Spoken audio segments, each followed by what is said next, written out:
Hey guys, our today's video is going to be consist of caching with Redis. I'm now going to brief you all with the what and the hows. So let's get started. First of all, Redis, which stands for Remote Dictionary Server, is an in-memory key value data store you can use as a database, a cache, etc. So of course, we need to create a Redis cluster. This latter comes up with two types: cluster mode enabled and cluster mode disabled. To simplify, the first one has up to 90 shards with 1 to 5 read replica nodes in each, and the last one, namely cluster mode disabled, has 1 shard and 1 to 5 replica nodes. Each type has its advantages and inconveniences accordingly to your need. So for our case, we'll be working with the Redis cluster mode disabled, okay? Actually, having chosen this, the node type must be large enough to accommodate all our clusters data. But it's just a tiny database that we have, so, Anyway, our objective of today is to be realizing this different component interaction. So Heimdall Proxy is actually a database proxy that improves your read-write performance for your database.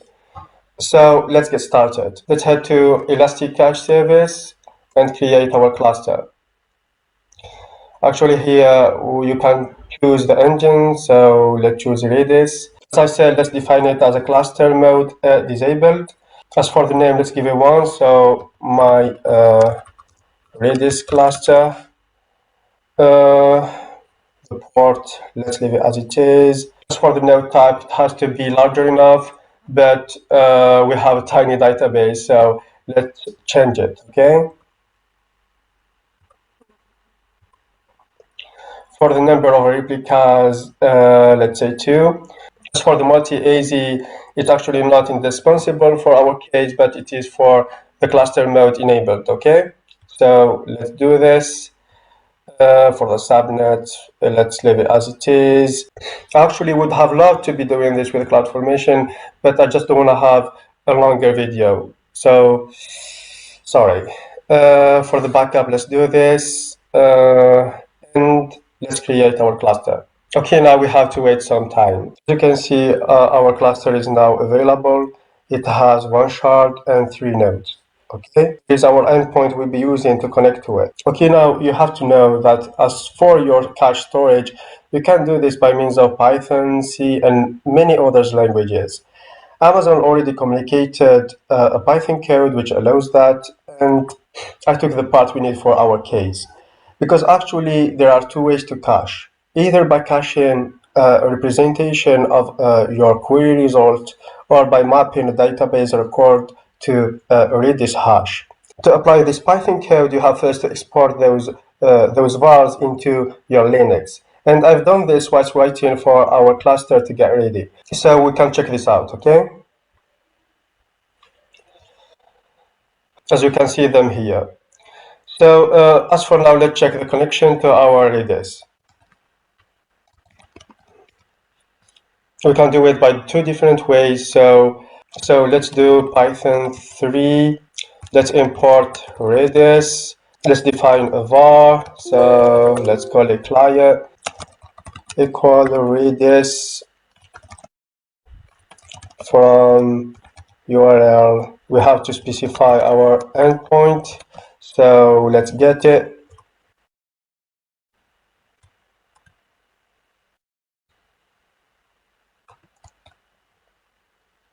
Let's paste it here.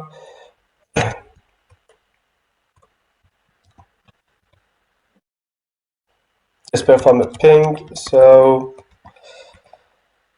okay, we have it too. The other way is actually with Redis CLI. So let's do this -c -host. Let's paste it here too. I have to specify the port. So it's 6379. Okay, good. Now we can, for example, list the client. So client list, okay. We can also set some keys, like for example, name, AWS, and get the name. Okay. Afterwards, we can show our keys. As you can see, there is our name key here. And as for now, let's apply our Python code. So let's do this. Let's create a file. So go to apply. We have to copy this and paste it here. Save the file. Let's execute it. So we have a connection which is succeeded, and we have our rows from our database. To check if our cache is working, let's have another session to our instance, and let's debug. I have to connect to our Redis. Let's do monitor. From our second session, let's then execute our Python code, okay?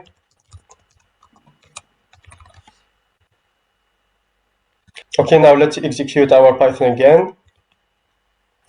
Okay, good. Here setx is actually a command which is used to give a value with a specified timeout. In Redis K, which is our query, okay, select everything from my table. And after we executed our code for the second time, Redis used the cache being already stored to give us the results for our query. That's being done. Let's include now our database proxy, namely Heimdall Proxy. Okay.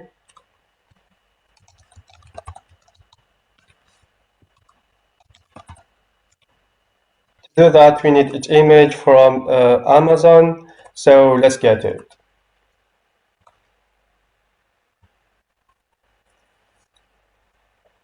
Let's head to instances. Let's launch an instance. Let's type here Heimdall. We have 3 results in AWS Marketplace. Let's select the first one.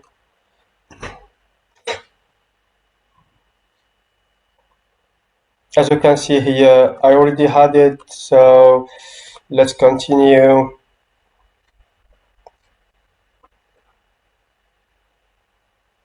Okay, let's do these steps fast. Okay, okay, that's great. Okay, let's launch it. Like keep here. Okay, let's get to it. Let's click here.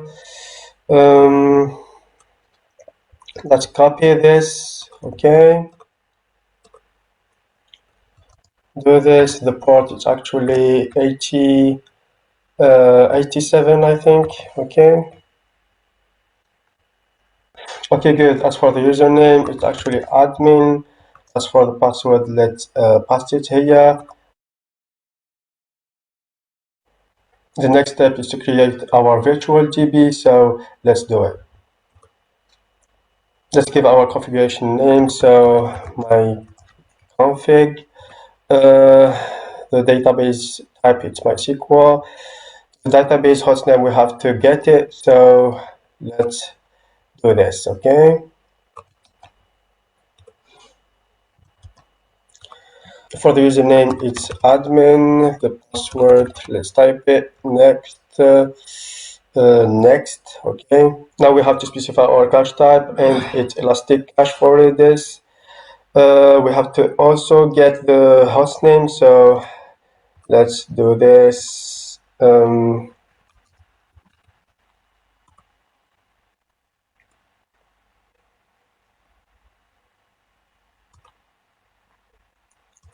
So I have to copy this.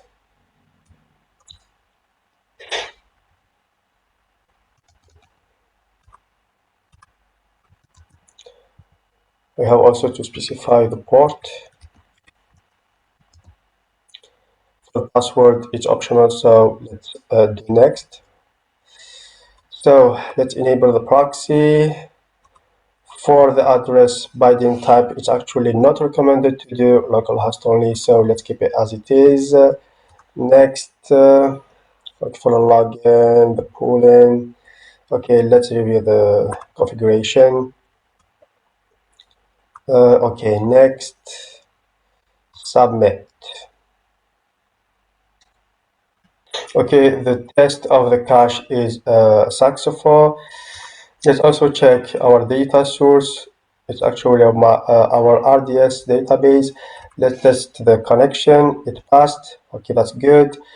As for the statue, there is no connection for now. Also, there is no queries. Let's check out the summary. There's nothing.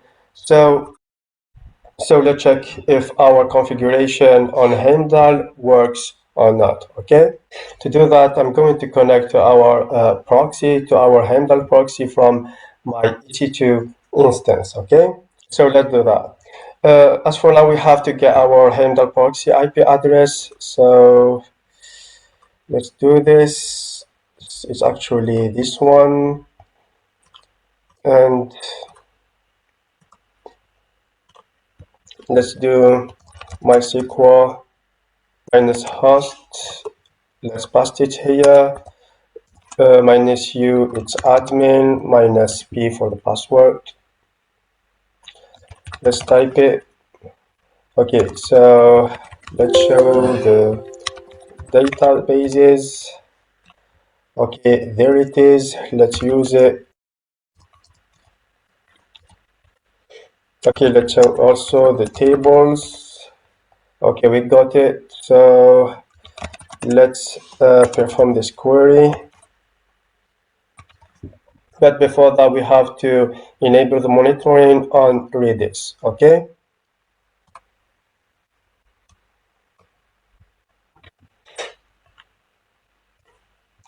So let's do this. Let's execute our query. We got our result, and let's also execute it again. As you can see here, there is no syntax because there is already a cache for it. So we can actually show the keys. As you can see here, it's the first one. Okay.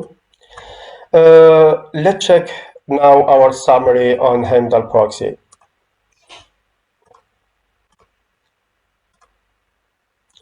Actually, we have, before that, as you can see, we got one connection. Let's check the summary. We have an improvement about our query time. We have also some time saved on our database.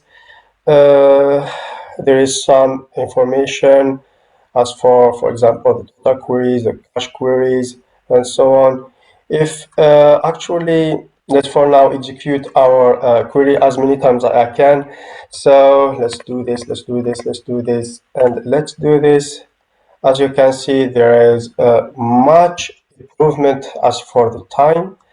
So we can keep doing this, okay?